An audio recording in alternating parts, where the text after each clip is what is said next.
मध्य प्रदेश की पीएचई मंत्री संपत्ति उइके गुरुवार को बालाघाट पहुंची, जहां उन्होंने मीडिया से चर्चा करते हुए भाजपा सरकार की योजनाओं की जमकर तारीफ की। उन्होंने कहा कि लगातार तीसरी बार केंद्र में पीएम मोदी के नेतृत्व में भाजपा की सरकार बनी है, जिसका मध्य प्रदेश को डबल इंजन की सरकार को अधिक लाभ मिलेगा। वहीं विपक्ष कांग्रेस पर जमकर हमला बोलती नजर आई। जिस तरीके से आप सब लोगों के सहयोग से मध्य प्रदेश में पूरे 29 के 29 सीट जिताने का भी आप सब लोगों को बहुत बहुत बधाई। और माननीय यशस्वी प्रधानमंत्री जी ने सबका साथ, सबका विकास, सबका प्रयास और सबका विश्वास लेकर के लगातार काम कर रहे। मैं क्षमा चाहूंगी हमारे मीडिया के जिले के संयोजक आदरणीय कोचर जी, अभय कोचर जी, जिस तरीके से सबका साथ सबका विकास को लेकर के काम करने वाले देश के यशस्वी प्रधानमंत्री जी ने जिस तरीके से जब तीसरी बार देश के यशस्वी प्रधानमंत्री जी ने जब उस कुर्सी में बैठे प्रधानमंत्री के रूप में, तो माननीय यशस्वी प्रधानमंत्री जी के नेतृत्व में 7वीं बार आदरणीय हमारी बहन सीतारमण जी ने जो बजट रखी, उसमें सबका साथ सबका विकास सबका प्रयास को लेकर के, चाहे वो हमारे किसान बंधुओं के लिए हो, चाहे युवा भाई बहनें शिक्षा के लिए हो, चाहे इंफ्रास्ट्रक्चर के लिए हो, चाहे हमारी बहनों के लिए हो, हर क्षेत्र में किसी को किसी जगह पे नहीं छोड़ा, सबका साथ लेकर के बजट को रखा। और जिसमें विशेष बात है कि पूरे मध्य प्रदेश के लिए जिस तरीके से देश के यशस्वी प्रधानमंत्री जी ने 98,000 करोड़ रुपया हमारे मध्य प्रदेश को दिया है, मैं पूरे मध्य प्रदेश के एक एक भाई बहनों की ओर से देश के यशस्वी प्रधानमंत्री जी को बहुत बहुत आभार व्यक्त करती हूं कि जिन्होंने मध्य प्रदेश को जिस तरीके से कांग्रेस के समय में बीमारू राज्य के नाम से जाना जाता था, पर लगातार भारतीय जनता पार्टी की सरकार आई। आदरणीय हमारे पूर्व के मुख्यमंत्री शिवराज जी के नेतृत्व में वर्तमान माननीय यशस्वी मुख्यमंत्री डॉक्टर मोहन यादव जी के मार्गदर्शन पे आज हमारा मध्य प्रदेश विकसित राज्य की श्रेणी में आज मध्य प्रदेश को गिना जाता है। निश्चित ही माननीय यशस्वी प्रधानमंत्री जी की कृपा है कि मध्य प्रदेश में किसी भी प्रकार की कोई कमी कोर कसर नहीं छोड़ा, और उसको समझते हुए प्रदेश के हमारे जनता जनार्दन का जनादेश मिला और हम लोगों ने 29 के 29 सीट जीते। और इतना ही नहीं, जब मध्य प्रदेश में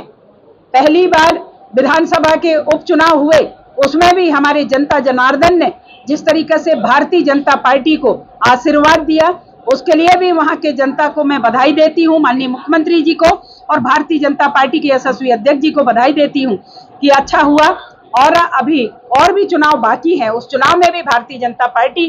और ऐतिहासिक वोटों से जीतेंगे। भाइयों बहनों, जिस तरीके से मेरा बताना था कि आज हम लोगों ने चाहे बालाघाट की रोड की बात करें और ऐसे अनेक तो जो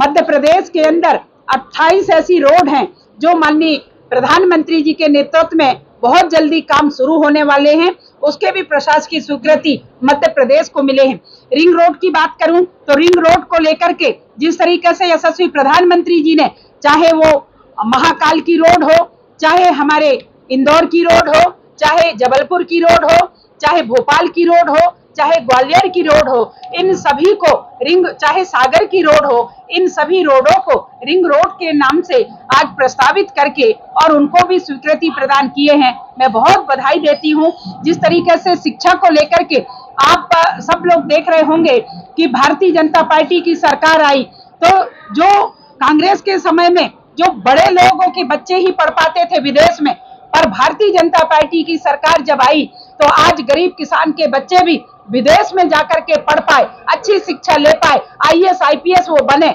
उसके लिए भी बहुत बड़ी धनराशि की व्यवस्था भारतीय जनता पार्टी के सरकार और यशस्वी प्रधानमंत्री जी के नेतृत्व में बहन सीतारमण जी ने और बजट में प्रावधान किया, उसके लिए भी मैं बहुत बहुत बधाई देती हूँ। साथ में जिस तरीके से मुद्रा योजना के तहत पे आज हम लोगों ने 10 लाख रुपया हमारे उन गरीब किसान, उन गरीब बहनें, उन गरीब परिवारों के लिए जो स्वरोजगार के लिए हम लोग 10 लाख रुपया तक देते थे, उसको 10 लाख से बढ़ा करके आज 20 लाख रुपया तक उन गरीब को दे रहे हैं। तो निश्चित ही एक बहुत बड़ा सहारा माननीय यशस्वी प्रधानमंत्री जी के नेतृत्व में हो रहा है। और साथ में स्वास्थ्य के बारे में यदि बता दूं कि वो दिन भी हम लोगों ने देखा है जब कांग्रेस की सरकार हुआ करती थी तो उस समय में पूरे मध्य प्रदेश में 5 या 7 मेडिकल कॉलेज होते थे और आज आप देख पा रहे होंगे कि 26 मेडिकल कॉलेज से ज्यादा आज हमारे मध्य प्रदेश में बने हैं और यशस्वी प्रधानमंत्री जी के नेतृत्व में हर संसदीय क्षेत्र में एक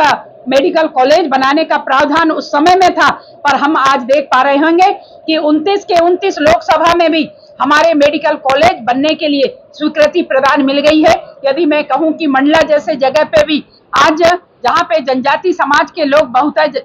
संख्या में रह रहे हैं वहां पे भी मेडिकल कॉलेज स्वीकृत हुए हैं। इतना ही नहीं, आज हम एम्स की बात करें तो एम्स के लिए भी आप लोग देख रहे होंगे कि उस समय में 1 या 2 हुआ करते थे और भारतीय जनता पार्टी की सरकार आई तब से लेकर के आज एम्स की भी संख्या बहुत दुगनी हो गई। इतना ही नहीं, आप लोगों को बताना चाहूंगी कि तत्काल में ही कल हमारे यशस्वी मुख्यमंत्री जी ने जो हमारे लोकतंत्र सेनानी थे उनको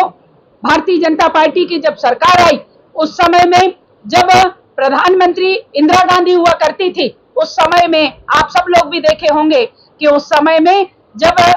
75 था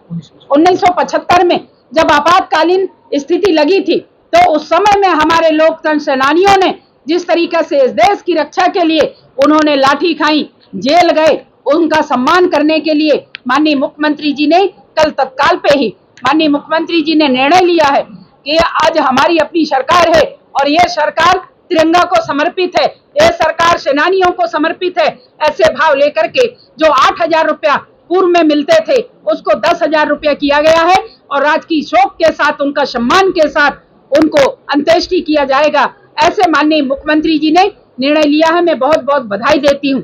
बहुत अच्छा काम हमारे डबल इंजन की सरकार, चाहे वो केंद्र की सरकार हो चाहे प्रदेश की सरकार हो, सबका साथ सबका विकास लेकर के लगातार काम कर रहे हैं। चाहे अधिकारी कर्मचारी हो, चाहे हमारे व्यापारी बंधु हो, हर क्षेत्र में किसी भी क्षेत्र में नहीं छोड़ा। चाहे किसानों के लिए जिस तरीके से बजट में प्रावधान था, पूर्व में हम यदि देखें कि 22-23 में जिस तरीके से बजट थी उसको बढ़ाकर दुगनी बढ़ा करके आज